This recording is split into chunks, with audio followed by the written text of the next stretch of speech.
ದೆಹಲಿಯ red fort ಬಳಿ ದಾಳಿ ಪ್ರಕರಣಕ್ಕೆ ಸಂಬಂಧಪಟ್ಟಂತೆ I-20 ಕಾರ್ನಲ್ಲಿ ಸ್ಫೋಟ ಸಂಭವಿಸಿದ್ದು 8 ಮಂದಿ ಸಾವನ್ನಪ್ಪಿದ್ದಾರೆ. ಸ್ಫೋಟದ ಜಾಡನ್ನ ಹಿಡಿದು NIA ಅವರು ತನಿಖೆಯನ್ನ ಮಾಡ್ತಾ ಇದ್ದಾರೆ. ಉಗ್ರ ಕೃತ್ಯ ಅನ್ನುವಂತ ವಿಚಾರಗಳು ಮೇಲ್ನೋಟಕ್ಕೆ ಸ್ಪಷ್ಟವಾಗಿ ಕಾಣಿಸ್ತಾ ಇರುವಂತದ್ದು. ರೆಡ್ ಫೋರ್ಟ್ ಬಳಿ ಆತ್ಮಾಹುತಿ ದಾಳಿಯನ್ನ ಮಾಡ್ಕೊಳ್ಳಾಯ್ತಾ, ಡಾಕ್ಟರ್ ಉಮರ್ ಆತ್ಮಾಹುತಿ ದಾಳಿಯನ್ನ ಮಾಡ್ಕೊಂಡ ಅನ್ನುವಂತ ಪ್ರಶ್ನೆಗಳು ಕಾಡ್ತಾ ಇದಾವೆ. DNA ಟೆಸ್ಟ್ ಅನ್ನ ಕೂಡ ಮಾಡಲಾಗ್ತಾ ಇರುವಂತದ್ದು. ದಾಳಿ ಹಿಂದೆ ವೈಟ್ ಕಾಲರ್ ಉಗ್ರರ ನಂಟಿದ್ಯಾ ಅಂತ.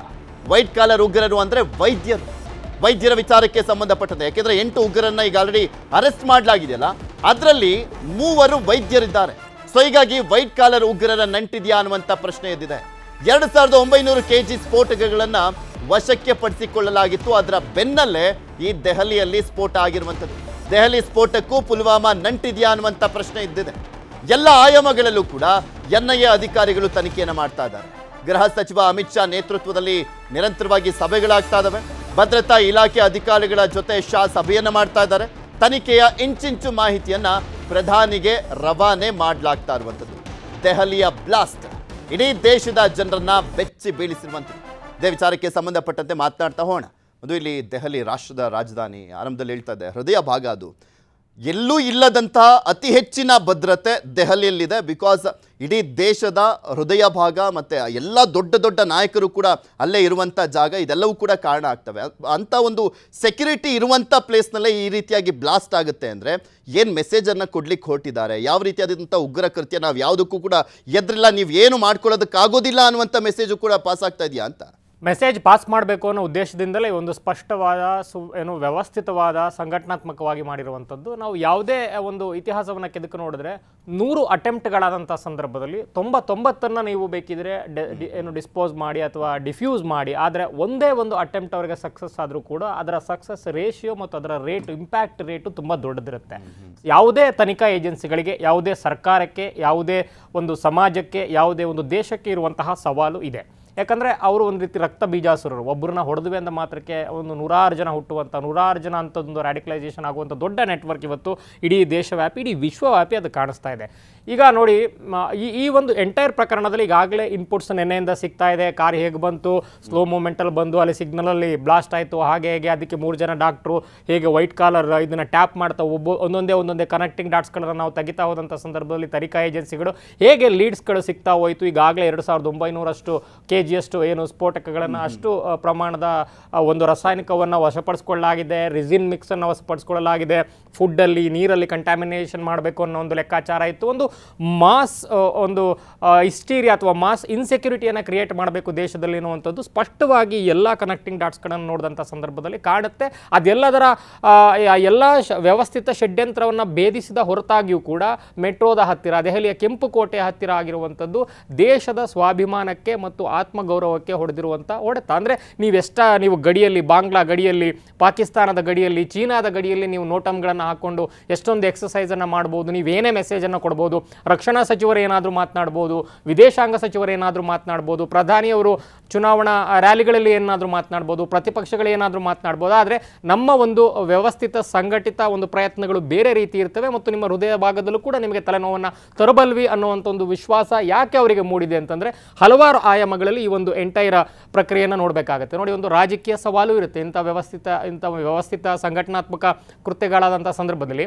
ನೀವು ಪಹಲ್ಗಾಮ್ ಆದಂಥ ಸಂದರ್ಭದಲ್ಲೇ ಹೋಗಿ ಅಲ್ಲಿ ಕಾಶ್ಮೀರದ ಗಡಿಯಲ್ಲಿರುವಂತಹ ಅಥವಾ ಅವರಿಗೆ ಪ್ರಚೋದನೆ ಅಥವಾ ಅವರಿಗೆ ಸಹಯೋಗವನ್ನು ಕೊಟ್ಟಂತಹ ಒಂದು ವ್ಯವಸ್ಥೆಯ ಭಾಗವನ್ನು ಹೊಡೆದಾಕುವಂಥ ಪ್ರಯತ್ನಕ್ಕೆ ಕೈ ಹಾಕದಂಥ ಸಂದರ್ಭದಲ್ಲಿ ಸಂಘಟನೆಗಳು, ವಿಪಕ್ಷಗಳು ಎಲ್ಲವೂ ಕೂಡ ಮುಗಿಬೀಳ್ತವೆ. ಅಲ್ಲಿ ಸರ್ಕಾರ ಅಥವಾ ಒಂದು ಪಕ್ಷ ಅಂತ ನೋಡ್ತಾವೆ ಹೊರತು ದೇಶದ ಭದ್ರತೆ ಮತ್ತೊಂದು ಅಂತ ನೋಡಲ್ಲ. ಅಲ್ಲಿ ವೋಟ್ ಬ್ಯಾಂಕ್ ಮುನ್ನೆಲೆಗೆ ಬರುತ್ತೆ ಮತ್ತು ಯಾವುದೇ ಒಂದು ನಮಗೆ ತಲೆಬಿಸಿ ಇಲ್ಲ. ಇಲ್ಲಿ ಈಸಿಯಾಗಿ ಆಧಾರ್ ಸಿಗುತ್ತೆ, ಈಸಿಯಾಗಿ ಪ್ಯಾನ್ ಕಾರ್ಡ್ ಸಿಗುತ್ತೆ, ಅಂಥದ್ದೊಂದು ವ್ಯವಸ್ಥೆ ನಮ್ಮಲ್ಲಿದೆ. ಅಂಥದ್ದೊಂದು ವ್ಯವಸ್ಥೆಗೆ ಪೂರಕವಾಗಿ ವೋಟರ್ ಐಡಿಗಳನ್ನು ಮಾಡಿಸ್ಕೊಡುವಂಥ ರಾಜಕಾರಣಿಗಳೇ ಇದ್ದಾರೆ ಅವ್ರ ವೋಟ್ ಬ್ಯಾಂಕ್ಗೋಸ್ಕರ ಅನ್ನೋಂಥ ವಿಶ್ವಾಸ ಎಲ್ಲಿಂದನೋ ಬಂದಂಥ ವಲಸಿಗರಿಗೆ ಅವರ ಒಂದು ಧರ್ಮಾಂಧತೆಯನ್ನು ತುಂಬಿಕೊಂಡಿರುವಂತಹ ವಲಸಿಗರಿಗೆ ಇಡೀ ಆ ಒಂದು ಭೂಭಾಗದ ಸ್ವರೂಪವನ್ನೇ ಬದಲಿಸುವಂತಹ ವಿಶ್ವಾಸವನ್ನ ಈ ಒಂದು ರಾಜಕೀಯ ವ್ಯವಸ್ಥೆ ಕೂಡ ತುಂಬಿಕೊಡುತ್ತೆ. ನೀವು ಆ ಒಂದು ಸಂದರ್ಭದಲ್ಲಿ ಯಾವುದೇ ಒಂದು ಕಠಿಣ ಕಾಯ್ದೆಯನ್ನು ಅಥವಾ ಯಾವುದೋ ಒಂದು ಕಠಿಣ ಚಿಂತನೆಗಳಿಗೆ ಕೈ ಹಾಕಿದಂಥ ಸಂದರ್ಭದಲ್ಲಿ, ಅದು ಆಡಳಿತಾತ್ಮಕವಾಗಿ ಕೈ ಹಾಕಿದಂಥ ಸಂದರ್ಭದಲ್ಲಿ ಅದಕ್ಕೆ ಒಂದಷ್ಟು ತೀವ್ರತರವಾದಂತಹ ಪ್ರತಿರೋಧಗಳು ಬರುತ್ತೆ ರಾಜಕೀಯವಾಗಿ. ಆಗ ಯಾವುದೇ ಒಂದು ಸರ್ಕಾರ ಹಿನ್ನಡೆಯನ್ನು ಅನುಭವಿಸಬೇಕಾಗುತ್ತೆ, ಇರ್ರೆಸ್ಪೆಕ್ಟಿವ್ ಆಫ್ ಎನಿ ಪಾರ್ಟಿ ಹಿನ್ನಡೆಯನ್ನು ಅನುಭವಿಸಬೇಕಾಗತ್ತೆ. ಮತ್ತು ಅದಕ್ಕೆ ರಾಜಕೀಯ ಲೇಪನಗಳು ಜಾಸ್ತಿ ಆದಾಗ, ವೋಟ್ ಬ್ಯಾಂಕ್ ಲೇಪನಗಳು, ದೃಷ್ಟಿಕೋನಗಳು ಜಾಸ್ತಿ ಆದಾಗ ಸವಾಲುಗಳು ಎಮರ್ಜ್ ಆಗಿ ಆಗ್ತವೆ. ಇನ್ನು ಅದರ ಆಚೆಗೆ ಸಾಮಾಜಿಕವಾಗಿಯೂ ಕೂಡ ಒಂದಷ್ಟು ಸವಾಲುಗಳಿದೆ. ಈಗ ನೋಡಿ, ನಮಗೆ ಒಂದು 200 ರೂಪಾಯಿ ಜಾಸ್ತಿ ಬಾಡಿಗೆ ಕೊಡ್ತಾರೆ ಅಂದರೆ ಹೊರವಲಯದಲ್ಲಿ ಯಾರೋ ಬಾಡಿಗೆ ಕೊಟ್ಟು ಬಿಡ್ತಾರೆ. ಅವ್ರು ಏನು ಹಿನ್ನೆಲೆ ಪನ್ನೆಲೆ ಏನು ನೋಡಲ್ಲ. ಇನ್ಯಾರೋ ಅಮೋನಿಯಂ ನೈಟ್ರೇಟು, ಈಗ ವೈದ್ಯ ವೃತ್ತಿಯಲ್ಲಿರೋರಿಗೆ ಅಮೋನಿಯಂ ನೈಟ್ರೇಟ್ ಸಿಗಬೇಕಾಗಿರುವಂಥದ್ದು ದೊಡ್ಡ ವಿಚಾರ ಏನಲ್ಲ. ನಾವು ಬಳಸುವಂಥ ಮೆಡಿಸಿನ್ಗಳಲ್ಲಿ ಅಮೋನಿಯಂ ನೈಟ್ರೇಟ್ ಇರುತ್ತೆ. ನಾವು ಬಳಸುವಂಥ ಕೋಲ್ಡ್ ಪೇನ್ಗೆ, ಆ ಒಂದು ಟ್ರೀಟ್ಮೆಂಟ್ಗೆ ಬಳಸುವಂಥ ಏನು ವಿಚಾರಗಳ ಆ ಪ್ರಕ್ರಿಯೆಯಲ್ಲಿ ಅಮೋನಿಯಂ ನೈಟ್ರೇಟ್ ಇರುತ್ತೆ. ಆದರೆ ಆ ಸಂಗ್ರಹದ ಪ್ರಮಾಣ ಯಾಕೆ ಇಷ್ಟ ಆಯಿತು? ಸರ್ಕಾರಿ ಆ ವ್ಯವಸ್ಥೆಯಲ್ಲಿದ್ದು ಆತನ ಮೇಲಾಧಿಕಾರಿಗಳು ಇಷ್ಟು ಸಂಗ್ರಹವನ್ನು ವೈಯಕ್ತಿಕವಾಗಿ ಯಾಕೆ ಮಾಡ್ತಿದ್ದಾನೆ ಅನ್ನೋದನ್ನ ಸ್ಕ್ರೂಟಿನೈಸ್ ಮಾಡಲಿಲ್ವಾ? ಅಥವಾ ಆ ಒಂದು ಸರ್ಕಾರಿ ವ್ಯವಸ್ಥೆ ಹೊರತಾಗಿ ಹೊರಗಡೆ ಆತ ಅಷ್ಟು ಕಲೆಕ್ಟ್ ಮಾಡ್ತಾ ಇದ್ದಾನೆ ಅಂತ ಅದು ಯಾರ ಕಣ್ಣಿಗೂ ಬೀಳಲಿಲ್ವಾ? ಅದನ್ನು ಕೊಟ್ಟಂತಹ ಸಪ್ಲೈ ಲಿಂಕ್ ಯಾವುದು, ಸಪ್ಲೈ ಚೈನ್ ಯಾವುದು, ಅವ್ರಿಗಿರುವಂಥ ಜವಾಬ್ದಾರಿ ಯಾವುದು ಅಂದರೆ we can easily shift the blame on government ಅಥವಾ ಪಾರ್ಟಿ ಅಥವಾ ಪೊಲೀಸ್ ಅಥವಾ ಇಂಟೆಲಿಜೆನ್ಸ್ ಅಂತ ಹೇಳ್ಬಿಡ್ಬೋದು, ಅದು ಈಸಿ. ಆದರೆ ಒಬ್ಬ ವ್ಯಕ್ತಿಯಾಗಿ ಸಾಮಾಜಿಕವಾಗಿ ನಮಗೆ ವೈಯಕ್ತಿಕವಾಗಿ ಎಷ್ಟು ಜವಾಬ್ದಾರಿ ಇರುತ್ತೆ? ಯಾರಿಗೋ ಒಂದು ಅಂಗಡಿಯನ್ನು ಬಾಡಿಗೆ ಕೊಡಬೇಕಾದ್ರೆ, ಯಾರಿಗೋ ಒಂದು ಮನೆಯನ್ನು ಬಾಡಿಗೆ ಕೊಡಬೇಕಾದ್ರೆ 200 ರೂಪಾಯಿ ಜಾಸ್ತಿ ಬಂದರೆ ಸಾಕು, ನಮಗೆ ದೇಶ ಎಲ್ಲ ತಲೆ ಬಿಸಿ ಇಲ್ಲ. ಅದು ಪೊಲೀಸರು ನೋಡ್ಕೊತಾರೆ, ಮತ್ತು ತನಿಖಾ ಏಜೆನ್ಸಿಗಳು ನೋಡ್ಕೊತಾರೆ. ನಮಗೇನು ಬೇಕು, 200 ರೂಪಾಯಿ ಬಂದರೆ ಸಾಕು. ಅದು ಪಕ್ಕದ ಮನೆಯಲ್ಲಿದೆ ತಾನೆ, ಎಲ್ಲೋ ದೆಹಲಿಯಲ್ಲಿರೋದು, ಕಾಶ್ಮೀರದಲ್ಲಿ ಆಗ್ತಿರೋದು ಬ್ಲಾಸ್ಟು, ನಮಗೇನು ತಲೆ ಬಿಸಿ ಇಲ್ಲಲ್ವಲ್ಲ. ಸೊ ನಮ್ಮ ಮನೆಯ ನಡುಮನೆಯ ಒಳಗೆ ನುಗ್ಗೋವರೆಗೂ ಕೂಡ ಅದರ ತೀವ್ರತೆ ನಮಗೆ ಗೊತ್ತಾಗಲ್ಲ. ಸಾಮಾಜಿಕವಾಗಿ ಅಂಥದ್ದೊಂದು ಸವಾಲುಗಳು ಪ್ರತಿಯೊಬ್ಬ ಪ್ರಜ್ಞಾವಂತ ಪ್ರಜೆಗೆ ಇರಬೇಕಾದಂಥ ಒಂದು ಪ್ರಜ್ಞೆ ಏನಿದೆ ಅದು ಇಲ್ಲ. ಅದು ಯಾವತ್ತು ಬರುತ್ತೋ ಗೊತ್ತಿಲ್ಲ ಆ ಒಂದು ವಿಚಾರದಲ್ಲಿ, ನ್ಯಾಷನಲ್ ಸೆಕ್ಯೂರಿಟಿ ಅಂತ ಬಂದಂಥ ಸಂದರ್ಭದಲ್ಲಿ. ಇನ್ನು ಮೂರನೇದಾಗಿ ಆಡಳಿತಾತ್ಮಕವಾಗಿ ತುಂಬ ಸವಾಲುಗಳಿದೆ. ನೀವು ಇಂತಹ ವ್ಯವಸ್ಥೆಗೆ ಇವರು ತಗೊಂಡೋಗಿ ಯಾರೋ ಒಬ್ಬರು ಶಂಕಿತರನ್ನು ತಗೊಂಡೋದ್ಮೇಲೆ ತಗೊಂಡೋಗಿ ಅವ್ರನ್ನ ಒಂದು ಟ್ರಯಲ್ ಅಂತ ನಡೆಯುತ್ತೆ. 5 ವರ್ಷ, 10 ವರ್ಷ, 15 ವರ್ಷ, 20 ವರ್ಷವದು ಕೂಡ ನಡೆಯುತ್ತೆ. ಟ್ರಯಲ್ ಮೇಲೆ ಟ್ರಯಲ್, ಅವ್ರಿಗೆ ಸಿಗುವಂಥ ಐಷಾರಾಮಿತನ ಮತ್ತೊಂದು ಸಿಗುತ್ತೆ. ಈಗ ಮೊನ್ನೆ ಬ್ಲಾಸ್ಟ್ ಆಯ್ತಲ್ಲ, ಈಗ ಬಂತಲ್ಲ, ಈಗ ಏನು ದೊಡ್ಡ ಸುದ್ದಿ ಹೊರಗಡೆ ಬಂತಲ್ಲ, ಐಸಿಸ್ ಉಗ್ರರ ಹತ್ರ ಸೆಲ್ಫೋನ್ ಪ್ಲಾನ್ ಹಾಕ್ಬೋದು, ಅದು ಈಸಿ. ಮತ್ತೆ ಇಲ್ಲಿ ಬರುವಂತಹ ಲೋಕಲ್ ಕ್ರಿಮಿನಲ್ಸ್ಗಳನ್ನು ಅವ್ರು ಮೆಂಟಲಿ ಡಿಸ್ಟರ್ಬ್ಡ್ ಆಲ್ರೆಡಿ, ಅವ್ರನ್ನ ರ್ಯಾಡಿಕಲೈಸ್ ಮಾಡೋದು ತುಂಬ ದೊಡ್ಡ ವಿಶೇಷವಾದ ಸವಾಲೇನಾಗಿರಲ್ಲ. ಇವರು ಅಷ್ಟೊಂದು ಅದ್ಭುತವಾಗಿ ಮಟೀರಿಯಲೈಸ್ ಆಗಿರ್ತಾರೆ ಇನ್ ಟರ್ಮ್ಸ್ ಆಫ್ ಅವ್ರ ಒಂದು ಐಡಿಯಾಲಜಿಕಲ್ ಸ್ಟ್ರಾಂಗ್ ಹೋಲ್ ಲೆಕ್ಕಾಚಾರದಲ್ಲಿ. ಅವ್ರು ಈಸಿಯಾಗಿ ಬ್ರೈನ್ ವಾಶ್ ಅನ್ನು ಮಾಡ್ತಾರೆ. ಅವ್ರನ್ನೇ ಬಳಸ್ಕೊಂಡು ನನಗೆ 70 ಚಿಲ್ಲರೆ ಕನ್ಯೆಯರು ಸ್ವರ್ಗದಲ್ಲಿ ಸಿಗ್ತಾರೆ, ನಿನಗೆ ಪಾಕಿಸ್ತಾನದಲ್ಲಿ ಇಮಿಡಿಯೇಟಾಗಿ ಕೊಡಿಸ್ತೀನಪ್ಪ ನಡೀರಿ ಅಂತ ಹೇಳೋ ರೀತಿ ಅವ್ರನ್ನ ಮಾಡಿಸ್ಕೊಡ್ತಾರೆ. ಸೊ ಇಲ್ಲಿ ನೋಡಿ, ಈಗ ಇಲ್ಲಿ ಸಿಕ್ಕಿರುವಂಥದ್ದು ಯಾರೋ ಒಬ್ಬ ಗುಜರಿಯಲ್ಲಿ ಕೆಲಸ ಮಾಡೋನು ಅಥವಾ ಎಲ್ಲೋ ಒಂದು ಮೆಕ್ಯಾನಿಕ್ ಆಗ್ಬಿಟ್ಟ ದುಡ್ಡಿಲ್ಲದೆ ಇರೋ ಬಡವರು ಈ ರೀತಿ ಸಿಕ್ಕಾಕೊಂಡ್ಬಿಡ್ತಾರೆ ಅಂತಲ್ಲ. ಎಂಥದ್ದು ವೈದ್ಯರುಗಳು, ವೆಲ್ ಎಜುಕೇಟೆಡ್ ಇವರೆಲ್ಲ ಎಂಜಿನಿಯರ್ಸು, ಡಾಕ್ಟರ್ಸು ಇವರೆಲ್ಲ ಹೇಗಾಗ್ತಾರೆ ಅಂದರೆ, ಇಷ್ಟೆಲ್ಲ ಎಜುಕೇಟೆಡ್ ಆದಮೇಲೂ ಕೂಡ ಇವರ ಬ್ರೈನ್ ವಾಶ್ ಅಷ್ಟರ ಮಟ್ಟಿಗೆ ಇರುತ್ತೆ. ಅಂದರೆ ಸ್ಲೀಪರ್ ಸೆಲ್ಗಳು ಯಾವ ರೀತಿ ಇದೆ, ಒಂದು ಕಾಲದಲ್ಲಿ ಹೇಗೆ ನಕ್ಸಲಿಸಮ್ ಒಂದು ವಿವಿಗಳಲ್ಲಿ, ಇಲ್ಲಿ ಪ್ರೊಫೆಸರ್ ಕೂಡ ಅವನ ಲಿಂಕಲ್ಲೂ ಕೂಡ ಸಿಕ್ಕಿದೆ. ವಿವಿಗಳಲ್ಲಿ ಹೇಗೆ ನಕ್ಸಲಿಸಮನ್ನು ಬೋಧನೆಯನ್ನು ಮಾಡ್ತಾ ಇದ್ರು, ಇನ್ಫ್ಲೂಯೆನ್ಸ್ ಮಾಡ್ತಾ ಇದ್ರು, ಅದರಿಂದ ಯಾವ ರೀತಿ ಒಳ್ಳೊಳ್ಳೆ ಮೆರಿಟೋರಿಯಸ್ ಸ್ಟೂಡೆಂಟ್ಸ್ಗಳೆಲ್ಲ ಹೋಗಿ ಗನ್ ಹಿಡಿತಾ ಇದ್ರು. ಇವತ್ತು ಅಂತಹ ಒಂದು ಪರಿಸ್ಥಿತಿ ಹೇಗೆ ಒಂದು ಶೈಕ್ಷಣಿಕ ವ್ಯವಸ್ಥೆಯಲ್ಲೂ ಕೂಡ, ಅಂದರೆ ಬರೀ ಕೆಲವು ಮದ್ರಸಾಗಳಲ್ಲಿ ಇನ್ಫ್ಲೂಯೆನ್ಸ್ ಆಗ್ತದೆ ಅಂತಲ್ಲ, ದೊಡ್ಡ ಮೇನ್ ಸ್ಟ್ರೀಮ್ ಎಜುಕೇಷನ್ ಸಿಸ್ಟಮಲ್ಲಿ ಕೂಡ ಯಾವ ರೀತಿ ಇನ್ಫ್ಲೂಯೆನ್ಸ್ ಮಾಡ್ತಾ ಇದ್ದಾರೆ ಅನ್ನುವಂಥದ್ದು ಕೂಡ ಒಂದು ಅತಿ ದೊಡ್ಡ ಸಾಮಾಜಿಕ ಸವಾಲಾಗಿದೆ. ಅದನ್ನು ಹೇಗೆ ಸ್ಕ್ರೂಟಿನೈಸ್ ಮಾಡೋದು ಅನ್ನುವಂಥದ್ದು ಕೂಡ ಇವತ್ತು ಅತಿ ದೊಡ್ಡ ಸವಾಲು. ಇನ್ನು ಅದರ ಆಚೆಗೆ ಇವ್ನು ತಗೊಂಡೋಗಿ ಒಳಗಡೆ ಟ್ರಯಲ್ ನಡೀತಾರಂಥ ಸಂದರ್ಭದಲ್ಲಿ ಕೆಲವು ವಕೀಲರು ಇರ್ತಾರೆ, ಇಂತಹ ಸ್ಪೆಸಿಫಿಕ್ ಕೇಸ್ಗಳನ್ನೇ ನಡೆಸುವಂಥವ್ರು. ಅವ್ರು ಇಡೀ ವರ್ಷ ಯಾವ ಕೇಸ್ಗಳನ್ನು ಮಾಡಲ್ಲ. ಇಂತಹ ಕೇಸ್ಗಳು ಬಂದಂಥ ಸಂದರ್ಭದಲ್ಲಿ ಇವ್ರ ಪರವಾಗಿ ನಿರಂತರವಾಗಿ ಅವರು ವಾದವನ್ನು ಮಾಡ್ತಾ, ಪ್ರತಿವಾದವನ್ನು ಮಾಡ್ತಾ, ಕಡೆಗೆ ಅಲ್ಲಿ ಯಾರು ಇರ್ತಾರಲ್ಲ ಇಂಟ್ರಾಗೇಷನ್ ಆಫೀಸರು, ಅವರಿಗೆ ಏಜ್ ಆಗ್ತಾ ಕಡೆಗೆ ಆ ಘಟನೆ ಆದಂಥ ಸಂದರ್ಭದಲ್ಲಿ ಅವರು ಯಾರನ್ನ ಇವರು ಫಿಕ್ಸ್ ಮಾಡಿರ್ತಾರಲ್ಲ, ಆ ಘಟನೆ ಆದಂಥ ಸಂದರ್ಭದಲ್ಲಿ ಆ ಒಂದು ಕ್ರೊನಾಲಜಿಯೇ ಮರ್ತೋಗಿರ್ಬೇಕು. ಅವ್ರಿಗೆ ಏಜ್ ಆಗಿ ಸಹಜ ಅಲ್ವಾ, you are also human being, ನಾನು ಹ್ಯೂಮನ್ ಬೀಯಿಂಗ್, ಅವರು ಹ್ಯೂಮನ್ ಬೀಯಿಂಗ್, ಹಾಗೆ ಆಗುತ್ತೆ. ಸೊ ಅವ್ರಿಗೆ ಯಾವ ಸಂದರ್ಭದಲ್ಲಿ ಏನಾಯಿತು ಅಂತ ಗೊತ್ತಾಗದೇ ಇರೋ ಅಷ್ಟರ ಮಟ್ಟಿಗೆ ಅಷ್ಟು ವರ್ಷಗಳ ಟ್ರಯಲ್ ನಡೆದಾಗ, ಇಲ್ಲ ನೀವೇ AK-47 ತಂದಿಟ್ಟಿದ್ರಿ, ಇಲ್ಲ ನೀವೇ ಶಸ್ತ್ರಾಸ್ತ್ರಗಳನ್ನು ತಂದಿಟ್ಟಿದ್ರಿ, ನೀವೇ ರಾಸಾಯನಿಕಗಳನ್ನು ತಂದಿಟ್ಟಿದ್ರಿ, ನಿಮ್ಮ ಒಂದು ಸಕ್ಸಸ್ ರೇಟ್ಗೋಸ್ಕರ ಯಾರೋ ಅಮಾಯಕರನ್ನು ಹಾಕಿದ್ದೀರಾ ಅಂತ ಅದಕ್ಕೆ ಪೂರಕವಾಗಿ ನಮ್ಮ ನ್ಯಾಯಾಂಗ ವ್ಯವಸ್ಥೆಯಲ್ಲೂ ಕೂಡ ಲೂಪ್ ಹೋಲ್ಸ್ಗಳಿರ್ತವೆ. ಸೊ ಆ ಒಂದು ಹಿನ್ನೆಲೆಯಲ್ಲಿ ಇದು ಕೂಡ ಆಡಳಿತಾತ್ಮಕ ಸವಾಲಿದೆ. ಅವರಿಗೆ ವರ್ಷ ಪೂರ್ತಿ ಯಾವ ಕೇಸ್ ನಡೆಸ್ತಿದ್ರು ಕೂಡ ಕೆಲವು ಲಾಯರ್ಗಳಿಗೆ ಎಲ್ಲಿಂದನೋ ವಿದೇಶದಿಂದ ಫಂಡ್ ಆಗುತ್ತೆ ಇಂತಹ ಕೇಸ್ಗಳಾಗುವಂಥ ಸಂದರ್ಭದಲ್ಲಿ ನಡೆಸ್ತಾರೆ ಆರಾಮಾಗಿ. ಬ್ಲಾಸ್ಟ್ ಬಗ್ಗೆ ಕೋರ್ಟ್ ಅಭಿಪ್ರಾಯ ವ್ಯಕ್ತಪಡಿಸಿಲ್ಲ, ಪ್ರಾಸಿಕ್ಯೂಷನ್ ಫೇಲ್ಯೂರ್ ಅಂತ. ಸೊ ಅದಾದ್ಮೇಲೆ ನೀವು ಅದ್ರ ಜೊತೆಗೆ ನೀವು ನೋಡಿ ಇಡೀ ಎಂಟೈರ್ ಪ್ರೋಸೆಸ್ ಅಲ್ಲಿ ಯಾವ ರೀತಿ ಹೊರಗಡೆಯಿಂದ NGOಗಳು ಅಟ್ಯಾಕ್ ಮಾಡಕ್ಕೆ ಶುರು ಮಾಡ್ತವೆ. ಇದು ಹ್ಯೂಮನ್ ರೈಟ್ಸ್ ಬಂದ್ಬಿಡುತ್ತೆ ಅಂತ ವಿಚಾರಗಳು ಬಂದಾಗ ಸೊ ಇಡೀ ಆಡಳಿತಾತ್ಮಕವಾಗಿಯೂ ಕೂಡ ಅತಿ ದೊಡ್ಡ ಸವಾಲಿದೆ. ಸೊ ರಾಜಕೀಯವಾಗಿ, ಆಡಳಿತಾತ್ಮಕವಾಗಿ, ಸಾಮಾಜಿಕವಾಗಿ ಮತ್ತು ಇಷ್ಟು ದೊಡ್ಡ ದೇಶದ ಅತಿ ದೊಡ್ಡ ಜನಸಂಖ್ಯೆ ಇರುವಂತಹ ಆ ದೇಶದಲ್ಲಿ 1% ಬೇಡ, 140 ಕೋಟಿಲಿ 0.1% ರ್ಯಾಡಿಕಲೈಸ್ ಆದ್ರೂ ಸಾಕು, ಅದು ಇಡೀ ದೇಶದ ನಿದ್ದೆಯನ್ನ ಗೆಡಿಸಬಹುದಾದಂಥ ಒಂದು ಅತಿ ದೊಡ್ಡ ಕರಾಳ ದಿನಗಳಿಗೆ ಇಡೀ ದೇಶವಾಸಿಗಳನ್ನು ತೆರೆದಿಡಿಸುತ್ತೆ. ಇವತ್ತಾಗಿರುವಂಥದ್ದು ಅಂಥದ್ದೇ. ಅಂದ್ರೆ ಎಲ್ಲೋ ಪುಲ್ವಾಮಾದಲ್ಲಿ ಯಾವ ರೀತಿ ಚೈನ್ ಲಿಂಕ್, ಒಬ್ಬ ಯಾರೋ ಕಾರ್ ತಗೋತಾನೆ, ಮಾರ್ತಾನೆ ಹಿಂದೂಗೆ, ಮತ್ತೊಬ್ಬ ಹಿಂದೂಗೆ ಮಾರ್ತಾನೆ, ಮತ್ತದನ್ನ ಒಬ್ಬ ಮುಸ್ಲಿಂ ತಗೋತಾನೆ, ಅದಾದ್ಮೇಲೆ ಪುಲ್ವಾಮಾದಿಂದ ಹಿಂಗಾಗುತ್ತೆ. ಸೊ ಇಲ್ಲಿ ದೇಶದಲ್ಲಿ ಅವರನ್ನ ಹುಟ್ಟಿಸಿರುವಂತ ಇಂಥ ಕೃತ್ಯಗಳನ್ನು ಯಾವುದೇ ಧರ್ಮದವ್ರು ಮಾಡಲಿ, ಅವ್ರನ್ನ ಹುಟ್ಟಿಸಿರುವಂತ ಅಪ್ಪ ದೇಶದಲ್ಲಿದ್ರು ಕೂಡ ಅವ್ರನ್ನ ಸಾಕಿ ಬೆಳೆಸಿರುವಂತ ಅಪ್ಪಂದಿರು ಬೇರೆ ಬೇರೆ ಕೂತಿರ್ತಾರೆ.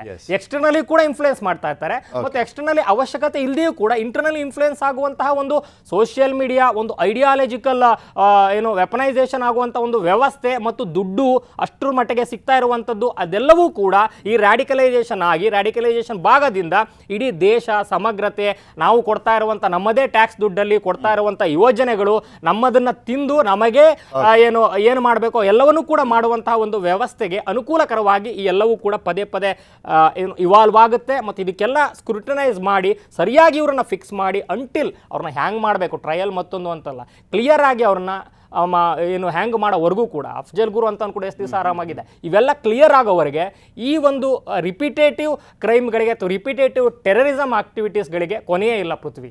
ಪಟೇಲ್, ಇಲ್ಲಿ ಪಹಲ್ಗಾಮ್ ಆದಂಥ ಸಂದರ್ಭದಲ್ಲಿ ಅಲ್ಲೆಲ್ಲಿಂದ ನುಸ್ಕೊಂಡು ಬಂದ್ಬಿಟ್ರು, ಅದಾದ್ಮೇಲೆ ಶೂಟೌಟ್ ಮಾಡಿದ್ರು ಅಂತ ಹೇಳ್ತಾ ಇದ್ರು. ಅದು ಸೆಕ್ಯೂರಿಟಿ ಫೇಲ್ಯೂರ್ ಅಂತ ಬಂದಂಥ ಸಂದರ್ಭದಲ್ಲಿ ಏನು ಮಾಡ್ಲಿಕ್ಕಾಗುತ್ತೆ ಅನ್ನುವಂಥ ಉತ್ತರಗಳನ್ನು ಕೂಡ ಕೊಡುವಂಥ ಕೆಲಸ ಆಯಿತು. ಆದರೆ ಇದೆಲ್ಲೋ ನುಸ್ಲುಕೊಂಡು ಬಂದಿದ್ದಲ್ಲ, ಇಲ್ಲೇ ಇದ್ದಂಥವ್ರು ಸ್ಲೀಪರ್ ಸೆಲ್ಗಳೆಲ್ಲ ಕೂಡ ಕಂಪ್ಲೀಟಾಗಿ ಆಕ್ಟ್ ಆಗಿದ್ದಾವೆ. ಅದ್ರ ಜೊತೆಗೆ 8 ಜನ ಉಗ್ರ ಸಿಕ್ಕಂತ ಸಂದರ್ಭದಲ್ಲೂ ಕೂಡ ಎಲ್ಲೋಗಿತ್ತು ಇಂಟೆಲಿಜೆನ್ಸು, ಸೆಕ್ಯೂರಿಟಿ, ಅದು ದೆಹಲಿಯಲ್ಲಿ ಆಗೋಯ್ತಲ್ಲ ಅನ್ನುವಂಥ ಪ್ರಶ್ನೆಗಳು ಕೂಡ ಮೂಡ್ತಾ ಇದ್ದಾವೆ. ಇದು ಮುಜುಗರವನ್ನ ತರೋದ್ರ ಜೊತೆಗೆ ಜನಸಾಮಾನ್ಯರ ಸೇಫ್ಟಿಯ ವಿಚಾರಕ್ಕೆ ಸಂಬಂಧಪಟ್ಟಂತೂ ಕೂಡ ಪ್ರಶ್ನೆ ಎತ್ತುತ್ತಾ ಇದ್ದಾವೆ. ಅಫ್ಕೋರ್ಸ್ ನಿಮಗೆ ಸತ್ತೋರೆಲ್ಲ ಮಧ್ಯಮ, ಕೆಳ ಮಧ್ಯಮ, ಬಡವರು ಸತ್ತೋಗಿರ್ತಕ್ಕಂಥದ್ದು. ನಿಮಗೆ I-20 ಕಾರ್ನಲ್ಲಿ ಬ್ಲಾಸ್ಟ್ ಆದ ತಕ್ಷಣ 6 ಕಾರ್ಗಳು ಬ್ಲಾಸ್ಟ್ ಆಗಿದ್ದಾವೆ. ಅದರ ನಂತರ 2 EV ಆಟೋಗಳು ಕೂಡ ಬ್ಲಾಸ್ಟ್ ಆಗಿದೆ. ಬ್ಲಾಸ್ಟಲ್ಲಿ ಆನ್ ಸ್ಪಾಟೇ ನಿಮಗೆ 8 ಜನ ಸುಟ್ಟು ಕರಕಲಾಗಿದ್ದಾರೆ. ಇನ್ನೂ ಕೂಡ ನಿಮಗೆ ಇದು ಲೋಕನಾರಾಯಣ ಆಸ್ಪತ್ರೆಯಲ್ಲಿದ್ದಾರೆ, ಸುಮಾರು 25-30 ಜನ ಇನ್ನೂ ಕೂಡ ಅಂಡರ್ ಟ್ರೀಟ್ಮೆಂಟಲ್ಲಿದ್ದಾರೆ. ಸಾವಿನ ಸಂಖ್ಯೆ ಇರೋ ಸಾಧ್ಯತೆ ಇರ್ತಕ್ಕಂಥದ್ದು. ನಿಮಗೆ ನಿನ್ನೆಯ ಬ್ಲಾಸ್ಟನ್ನು ನೋಡಿದರೆ ಎಲ್ಲ ಒಂದು ಕಡೆ ಇದು ಪ್ರತಿಕಾರದ ಅನ್ನೋದು ಪಕ್ಕ ಆಗಿರ್ತಕ್ಕಂಥದ್ದು. ಯಾಕಂದರೆ ನಿಮಗೆ ಆಫ್ಟರ್ ಪುಲ್ವಾಮಾ ದಾಳಿ, ಆಫ್ಟರ್ ಸಿಂಧೂರ, ಇದಾದ ಬಳಿಕ ಜೈಷೆ ಮೊಹಮ್ಮದ್ ಕಾರ್ಯಾಚರಣೆ ನಡೆಸ್ತಿದ್ದಂಥವು, ತರಬೇತಿ ನಡೆಸ್ತಿದ್ದಂಥ ಸ್ಥಳಗಳಿಗೆ ನಮ್ಮ ಕ್ಷಿಪಣಿಗಳು ದಾಳಿ ಮಾಡಿರ್ತಕ್ಕಂಥದ್ದು. ಆ ದಾಳಿಯ ಸಂದರ್ಭದಲ್ಲಿ ಕೂಡ ಜೈಷೆ ಮೊಹಮ್ಮದ್ ಉಗ್ರ ಪ್ರಮುಖವಾಗಿ ಹೇಳ್ದ, ನಾವು ಇದಕ್ಕೆ ಪ್ರತಿಕಾರವನ್ನು ತೀರಿಸ್ಕೊಳ್ತೀವಿ ಅಂತ ಅವತ್ತು ಕೂಡ ಹೇಳಿರ್ತಕ್ಕಂಥದ್ದು. ನಿಮಗೆ ಗಮನಿಸಿ, ನಿಮಗೆ I-20 ಕಾರ್ನ ಮೂಲವನ್ನು ಚೆಕ್ ಮಾಡ್ತಾ ಹೋದಾಗ ಅದರದ್ದು ನಿಜವಾದ ಓನರು ಸಲ್ಮಾನ್ ಅನ್ನೋ ಇರ್ತಾನೆ. ಅವನು ಹರಿಯಾಣದ ಗುರುಗ್ರಾಮ್ ಇರ್ತಾನೆ. ಅವನು ದೇವೇಂದರ್ ಅನ್ನೋನಿಗೆ ಅನ್ನೋನಿಗೆ ಸೇಲ್ ಮಾಡ್ತಾನೆ. ಅಲ್ಲಿಂದ ಕಾಶ್ಮೀರ ದೇವೇಂದರ್ ಸೋನ್ ಅನ್ನೋ ಅಲ್ಲಿಂದ ತಾರಿಕ್ ಅನ್ನೋರಿಗೆ ಕಾಶ್ಮೀರ ಸೇಲ್ ಆಗುತ್ತೆ. ನಂತರ ಇದು ಸ್ಫೋಟ ಆಗುತ್ತೆ. ಅಲ್ಲೇ ಅನುಮಾನಗಳು ಹುಟ್ಟುತ್ತೆ. ಅಂದರೆ ಇದು ಬೇರೆ ಯಾರು ಅಲ್ಲ, ಇಲ್ಲಿರ್ತಕ್ಕಂಥ ಸುತ್ತ ಹೆಣದಿರ್ತಕ್ಕಂಥ ಬಾಲೆ ಅನ್ನೋದು ಗೊತ್ತಾಗುತ್ತೆ. ನಿಮಗೆ ಗೊತ್ತಿರಲಿ, ನಿಷೇಧಿತ ಜೈಷೆ ಮೊಹಮ್ಮದ್ ಜೊತೆ ಸಂಪರ್ಕದಲ್ಲಿ ಇದ್ದಂಥ ಕಾಶ್ಮೀರದ ಡಾಕ್ಟರ್ಸು, ಅಂದರೆ ಯಾರು ಅಲ್ಲ ಎಜುಕೇಟೆಡ್ಸ್, ಅವರೆಲ್ಲ MBBS ಮಾಡಿದಂಥ ಡಾಕ್ಟರ್ಸ್ಗಳು, ಅವರು ಈ ರೀತಿ ವಿಧ್ವಂಸ ಕೃತ್ಯಕ್ಕೆ ಭಾಗಿಯಾಗ್ತಾರೆ. ಅಂದರೆ ಈ ದೇಶದ ಪರಿಸ್ಥಿತಿ ಯಾವ ಪರಿಸ್ಥಿತಿ ನಿಂತಿದೆ ಅನ್ನೋದು ಕೂಡ, ಮತ್ತು ಯಾವ ರೀತಿ ಮೈಂಡ್ ವಾಶ್ ಆಗ್ತಿದೆ ಅನ್ನೋದು ಸ್ಪಷ್ಟವಾಗಿರ್ತಕ್ಕಂಥ. ನಿಮಗೆ ಗೊತ್ತಿರಲಿಲ್ಲ, 2900 kg ಸ್ಫೋಟಕ ವಸ್ತು ಸಿಗುತ್ತೆ ಅಂತ ಹೇಳಿದ್ರೆ, ಬಹುಶಃ ಅವರು ಬಳಸಿರ್ತಕ್ಕಂಥ ಲಿಪಿ ಕೂಡ ಎನ್ಕ್ರಿಪ್ಟೆಡ್, ಅಂದರೆ ಗುಪ್ತ ಲಿಪಿಗಳ ಮುಖಾಂತರ ಅವರು ಮಾಡಿರ್ತಕ್ಕಂಥ. ನಿಮಗೆ ಅದನ್ನ ಯಾವ ತಂತ್ರಜ್ಞಾನದಲ್ಲೂ ಪತ್ತೆ ಹಚ್ಚಕ್ಕಾಗಲ್ಲ. ಮತ್ತು ಜೈಷೆ ಮೊಹಮ್ಮದ್ ಜೊತೆ ಮತ್ತು ಪಾಕಿಸ್ತಾನದ ಅನೇಕ ನಂಬರ್ಗಳ ಜೊತೆ ನಿರಂತರವಾಗಿ ಸಂಪರ್ಕ ಮಾಡಿರ್ತಕ್ಕಂಥದ್ದು, ಅನೇಕ ಸಾಕ್ಷಿಗಳಿರ್ತಕ್ಕಂಥದ್ದು. ಜೊತೆಗೆ ಪುಲ್ವಾಮಾ ಅಟ್ಯಾಕ್ ಆದಮೇಲೆ ನಾವು ಪಾಕಿಸ್ತಾನಕ್ಕೆ ತೀರಿಸಿದಂಥ ಪ್ರತಿಕಾರ, ಆ ಪ್ರತಿಕಾರದ ಸಂದರ್ಭದಲ್ಲಿ ಜೈಷೆ ಮೊಹಮ್ಮದ್ ಅನೇಕ ಅಡುಗುದಾಣಗಳ ಮೇಲೆ ನಮ್ಮ ದಾಳಿ ಆಗಿರ್ತಕ್ಕಂಥದ್ದು. ಮತ್ತು ಅದು ಇಡೀ ವಿಶ್ವವೇ ಎಲ್ಲೊಂದು ಕಡೆ ಬೆಚ್ಚಿ ಬೀಳ್ತಕ್ಕಂಥ ಭಾರತದ ದಾಳಿಯನ್ನು, ಭಾರತ ಮಾಡಿರ್ತಕ್ಕಂಥ ಪ್ರತಿಕಾರದ ದಾಳಿ ಇದೆಯಲ್ಲ, ಆ ದಾಳಿಗೆ ಎಲ್ಲೊಂದು ಕಡೆ ಪಾಕಿಸ್ತಾನ ಬೆಚ್ಚಿ ಬಿದ್ದಿರ್ತಕ್ಕಂಥದ್ದು. ಪಾಕಿಸ್ತಾನ ರಿಕ್ವೆಸ್ಟ್ ಮಾಡಿದ ವಾರನ್ನು ನಿಲ್ಲಿಸಿ ಅಂತೇಳಿ ರಿಕ್ವೆಸ್ಟ್ ಮಾಡಿರ್ತಕ್ಕಂಥ ಎಲ್ಲ ಬೆಳವಣಿಗೆ ನಡುವೆ ದೇಶದ ರಾಜಧಾನಿಗೆ ಅವರು ಬಾಂಬನ್ನು ಇಡ್ತಿದ್ದಾರೆ ಅಂತ ಹೇಳಿದ್ರೆ, ಈ ದೇಶದ ವ್ಯವಸ್ಥೆ ಎಲ್ಲಿಗೆ ಮುಟ್ಟಿತು ಮತ್ತು ಈ ದೇಶದ ಗುಪ್ತಚರ ಇಲಾಖೆ ಎಲ್ಲಿಗೆ ಬಂತು ಅನ್ನೋದು ಕೂಡ ಪ್ರಶ್ನೆ ಆಗಿರ್ತಕ್ಕಂಥದ್ದು. ನಮ್ಮ ಕಣ್ಮುಂದೆ ನೋಡಿ, ನಮ್ಮವರೇ ಪೊಲೀಸರೇ ಇವತ್ತು ಐಸಿಸ್ ನಂಟಿರ್ತಕ್ಕಂಥ ಉಗ್ರರನ್ನ ಪರಪ್ಪನಗರ ಜೈಲಿ ಅವರಿಗೆ ಮೊಬೈಲ್ನ ಕೊಟ್ಟವನು ಮಾತಾಡ್ತಾರೆ ಅಂತ ಹೇಳಿದ್ರೆ, ನಮ್ಮೊಳಗಿರ್ತಕ್ಕಂಥ ಪೊಲೀಸರು ಆಶ್ಚರ್ಯ ಆಗ್ತದೆ. ನಮ್ಮಲ್ಲಿ ಇಲ್ಲೇ ಹುಟ್ಟಿ ಬೆಳೆದಂಥವ್ರು, ಅಂದರೆ ಅವರು ಹಣಕ್ಕೆ ಅವ್ರನ್ನ ಅವರು ಮಾರ್ಕೊಂಡಿದ್ದಾರೆ ಅನ್ನೋದಕ್ಕೆ ಒಂದು ಸ್ಪಷ್ಟವಾದ ಸಾಕ್ಷಿ ಆಗಿರ್ತಕ್ಕಂಥದ್ದು. ನಿಮಗೆ ಇದು ವೈಟ್ ಕಾಲರ್ ಟೆರರ್ ಅಂತಲೇ ಕರಿಬೋದು. ಯಾಕಂದ್ರೆ ನಿಮಗೆ ಡಾಕ್ಟರ್ಸ್ಗಳನ್ನು ಬಳಸ್ಕೊಳ್ತಿದ್ದಾರೆ ಅಂತ ಹೇಳಿದರೆ ಅವರು ಈ ದೇಶದಲ್ಲಿ ಹುಟ್ಟಿ, ಈ ದೇಶದಲ್ಲೇ ಬೆಳೆದು, ಈ ದೇಶದ ನೀರು ಕುಡಿದು, ಈ ದೇಶದ ಅನ್ನ ಊಟ ಮಾಡಿ, ಈ ದೇಶದಲ್ಲೇ ಬದುಕಿರ್ತಕ್ಕಂಥ ಈ ದೇಶದ ವಿರುದ್ಧವೇ ಅವರು ವಿಧ್ವಂಸ ಕೃತ್ಯವನ್ನು ಮಾಡ್ತಾರೆ ಅಂತ ಹೇಳಿದರೆ ಬಹುಶಃ ಇದಕ್ಕೆ ಯಾರು ಸಪೋರ್ಟ್ ಮಾಡ್ತಾರೆ? ನಮ್ಮವ್ರು ಸಪೋರ್ಟ್ ಮಾಡ್ತಾರೆ. ಹಾಗಾಗಿ ನಮ್ಮೊಳಗಿರ್ತಕ್ಕಂಥ ಟೆರರಿಸ್ಟ್ಗಳು, ನಮ್ಮೊಳಗಿರ್ತಕ್ಕಂಥ ಉಗ್ರವಾದಿಗಳು, ನಮ್ಮೊಳಗಿರ್ತಕ್ಕಂಥ ಭಯೋತ್ಪಾದನೆ ನಂಟಿರ್ತಕ್ಕಂಥವ್ರು, ನಮ್ಮೊಳಗಿರ್ತಕ್ಕಂಥವರ ದೇಶದ್ರೋಹಿಗಳನ್ನು, ದೇಶ ವಿರೋಧಿಗಳನ್ನು ಮೊದಲು ಈ ದೇಶದ NIA ಇರ್ತಕ್ಕಂಥದ್ದು, ಇಂಟೆಲಿಜೆನ್ಸ್ ಬ್ಯೂರೋ ಇರ್ತಕ್ಕಂಥದ್ದು, ರಾ ಇರ್ತಕ್ಕಂಥ ಅವ್ರನ್ನ ಪತ್ತೆ ಹಚ್ಚಿ ಅವ್ರನ್ನ ಮಟ್ಟೆ ಹಾಕಿದ್ರೆ ಬಹುಶಃ ಇಂಥ ಕೃತ್ಯಗಳನ್ನು ಬಹುತೇಕ ಕಡಿವಾಣ ಹಾಕ್ಲಿಕ್ಕೆ ಕೂಡ ಅವಕಾಶ ಆಗುತ್ತೆ ಅನ್ನೋದು ಇರ್ತಕ್ಕಂಥದ್ದು. ನಾವು ಎಲ್ಲಿವರೆಗೆ ಕಡಿವಾಣ ಹಾಕ್ಲಿಕ್ಕೆ ಪರಪ್ಪನ ಅಗ್ರಹಾರಜೆಯಲ್ಲಿ ಅಫ್ಕೋರ್ಸ್ ಅವನು ಯಾರೇ ಆಗಲಿ, ಸೂಪರ್ಡೆಂಟ್ ಆಗಲಿ, IG ಲೆವೆಲ್ ಆಫೀಸರ್ ಆಗಲಿ, ADGP ಆಫೀಸರ್ ಆಗಲಿ, ISIS ಉಗ್ರನಿಗೆ ಮೊಬೈಲ್ ಕೊಟ್ಟವ್ರನ್ನ ಪತ್ತೆ ಹಚ್ಚಬೇಕು. ಅವ್ರನ್ನ ಕೆಲಸದಿಂದ ಸಸ್ಪೆಂಡ್ ಅಲ್ಲ, ಡಿಸ್ಮಿಸ್ ಅಲ್ಲ, ಇಂಟ್ರಪ್ಟ್ ಅಲ್ಲಿ ನಾನು ಅದನ್ನೇ ನಿನ್ನೆ ಪ್ರಶ್ನೆ ಕೇಳ್ತಿದ್ದೆ. ನೀವು ಅವ್ರಿಗೆಲ್ಲ ಸಪೋರ್ಟ್ ಮಾಡಿದಂಥವ್ರನ್ನ ಬರೀ ಟ್ರಾನ್ಸ್ಫರು ಅಮಾನತು ಮಾಡೋದಾದ್ರೆ ಯಾವ ನಂಬಿಕೆ ಮೇಲೆ ಕಂಟಿನ್ಯೂ ಮಾಡ್ತೀರಾ ಅವ್ರನ್ನ? ಇನ್ನು ಉಗ್ರನಿಗೆ ಟ್ರೀಟ್ ಮಾಡಿದಂಥವ್ರನ್ನ ಇನ್ನೂ ನಂಬಿಕೆ ಇಟ್ಕೊಂಡು ಕೆಲಸದಿಂದ ಕಂಟಿನ್ಯೂ ಮಾಡಿಸೋದಾದ್ರೆ ಅದೇ ಅಲ್ವಾ ಈಗ ವ್ಯವಸ್ಥೆ. ಈಗ ಅಷ್ಟು ಈಸಿಯಾಗಿ ಈಗ ನೀವು ಪರಪ್ಪನ ಅಗ್ರಹಾರದಂಥ ಜಾಗಗಳಿಗೆ ಹೆಂಗಿರ್ತಾರೆ ಕ್ರಿಮಿನಲ್ಸ್ ಅಂತಂದ್ರೆ ತುಂಬಾ ಅಂದ್ರೆ ಅವ್ರು ಒಳಗಡೆ ಯಾರೇ ಸೂಪರಿಂಟೆಂಡೆಂಟ್ ಅಥವಾ ಯಾರೇ ಹೋಗ್ಲಿ, ನೀವು ಹೊರಗಡೆ ಎಷ್ಟೇ ಪ್ರಾಮಾಣಿಕ ಅವನು ಅಂತಂದ್ರು ವ್ಯವಸ್ಥೆ ಒಳಗಡೆ ಹೋದಂಥ ಸಂದರ್ಭದಲ್ಲಿ ಅವರು ನೀವು NIA ಅವರು ಲೀಡ್ಗಳನ್ನು ಕೊಟ್ಟು CCB ಇವ್ರಿಗೆಲ್ಲ ಕ್ರೈಮ್ ಬ್ರಾಂಚ್ಗೆಲ್ಲ ಅಲ್ಲಿ ಒಳಗಡೆ ಮೊಬೈಲ್ಸು ಮತ್ತೊಂದೆಲ್ಲ ಟೆರರಿಸ್ಟ್ಗಳೇ ಸಿಗ್ತಾ ಇದೆ ಅಂತ ಇವ್ರು ಅದನ್ನ ಸರ್ಚ್ ವಾರೆಂಟ್ ಸರ್ಪ್ರೈಸಿಂಗ್ಲಿ ತಗೊಂಡೋದ್ರು ಕೂಡ ಅದನ್ನ ಒಳಗೆ ಹೋಗೋ ಅಷ್ಟೊತ್ತಿಗೆ, ಗೇಟಿಂದ ಒಳಗೆ ಹೋಗೋ ಅಷ್ಟೊತ್ತಿಗೆ ಅಲ್ಲಿರುವಂಥ ಅಧಿಕಾರಿಗಳೇ ಬೇಕಾದ್ರೆ ತಡೀತಾರೆ. ಏನು ನಾವು ಓದಬೇಕು, ಏನು ನಾವು ನೋಡಬೇಕು, 5 ನಿಮಿಷ ಸಾಕು, ಇಟ್ಸ್ ಕ್ವಿಕ್ ಸ್ಪ್ಯಾನ್. ಅಷ್ಟರಲ್ಲೇ ಅವರು ಏನೇನು ವ್ಯವಸ್ಥೆ ಮಾಡಬೇಕು ಒಳಗಡೆ ಎಲ್ಲ ಅವರಿಗೆ ಅವ್ನ ಕೈಗೆ ಮೊಬೈಲ್ ಕೊಟ್ಟಿದ್ದಾರೆ. ಹೇಗೆ ಸಾಧ್ಯ ಇಲ್ಲಿ? ಅವ್ನ ಕೈಗೆ ಮೊಬೈಲ್ ಕೊಟ್ಟಿದ್ದಾರೆ. ಅವನು ಮೊಬೈಲ್ ಇಟ್ಕೊಂಡು ಏನೋ ಅವನು ಕಾಗಗೋಪ ಕತೆ ಕೇಳ್ತಾ ಇರ್ತಾನೆ. ಅವ್ನು ಮಾಡೋದೇನೋ ಅವನು ISIS ಉಗ್ರ, ಅವನು ಬೇಸಿಕಲಿ ಅವನು ಉಗ್ರ. ಅವನನ್ನ ದೇವದೂತ ಅಂತ ಅವನು ಕರ್ಸ್ಕೊಂಡಿರ್ತಾವ, ಅವನು ಮೈಂಡ್ ವಾಶ್ ಮಾಡ್ತಾವ. ಅವನು ಅದೇ ಕೆಲಸ, ಅವನು ಈ ದೇಶದ ವಿರುದ್ಧ ವಿಧ್ವಂಸ ಕೃತ್ಯ ನಡೆಸೋದೇ ಅವನ ಕೆಲಸ. ಅಂಥವನ ಕೈಗೆ ಮೊಬೈಲ್ ಕೊಟ್ಟಿದ್ದಾರಲ್ಲ, ಅಂಥವ್ರನ್ನ ಏನು ಮಾಡಬೇಕಲ್ಲ, ಅಂಥವ್ರನ್ನ ಹೊಡೆದಾಕಬೇಕು. ಅಂಥವ್ರ ಮೇಲೆ ಕ್ರಮ ಕೈಗೊಳ್ಳೋದು ಅಷ್ಟೇ ಅಲ್ಲ, ಅವ್ರನ್ನ ಅರೆಸ್ಟ್ ಮಾಡಿ ಜೈಲಿಗೆ ಹಾಕಬೇಕು, ಪರ್ಮನೆಂಟ್ ಅವ್ರನ್ನ ವಜಾ ಮಾಡಬೇಕು. ಈ ಕೆಲಸವನ್ನು ಪೊಲೀಸ್ ಇಲಾಖೆ ಮಾಡಬೇಕು. ಪೊಲೀಸ್ ಇಲಾಖೆ ಒಳಗಡೆ ಇರ್ತಕ್ಕಂಥವ್ರು ಈ ರೀತಿ ಮಾಡಿದ್ರೆ ನಮ್ಮ ಸ್ಟೇಟ್ ಸ್ಮಾಲ್ ಎಕ್ಸಾಂಪಲ್ ಅಪ್ಪ. ISIS ಉಗ್ರ ಕೂತ್ಕೊಂಡು ಮೊಬೈಲ್ ಇಟ್ಕೊಂಡು ಅವನು ಪಾಕಿಸ್ತಾನಗಾರ ಮಾತಾಡ್ತಾನೆ, ಅವನು ಸೌದಿಗಾದರೂ ಮಾತಾಡ್ತಾನೆ, ಅವನು ಅಫ್ಘಾನಿಸ್ತಾನಕ್ಕೆ ಮಾತಾಡ್ತಾನೆ. ಅಂದರೆ ಇಂಥ ವ್ಯವಸ್ಥೆ ಇದೆಯಾ ನಮ್ಮೊಳಗಿನ ಉಗ್ರರು? ಅದು ಅಧಿಕಾರಿಗಳು ಇರ್ತಕ್ಕಂಥವ್ರು ಇರ್ಬೋದು, ಅಥವಾ ಜನಸಾಮಾನ್ಯರು ಇರ್ತಕ್ಕಂಥವ್ರು, ಅಥವಾ ಬೇರೆ ದೊಡ್ಡ ಇರ್ತಕ್ಕಂಥ ರಹಸ್ಯ ಕಾರ್ಯಾಚರಣೆ ಅಲ್ಲ, ಇನ್ನೊಬ್ಬ ರೆಕಾರ್ಡ್ ಮಾಡ್ತಿದ್ದಾನೆ ಅಂತ ಗೊತ್ತಿದೆ ಅವನಿಗೆ, ಹಂಗಿದ್ರು ಕೂಡ ಧೈರ್ಯವಾಗಿ ಮಾತನಾಡ್ತಾನೆ ಅಂದ್ರೆ ಅವ್ನ್ ಬಂಡ ಧೈರ್ಯ ಎಷ್ಟಿರೋಣ.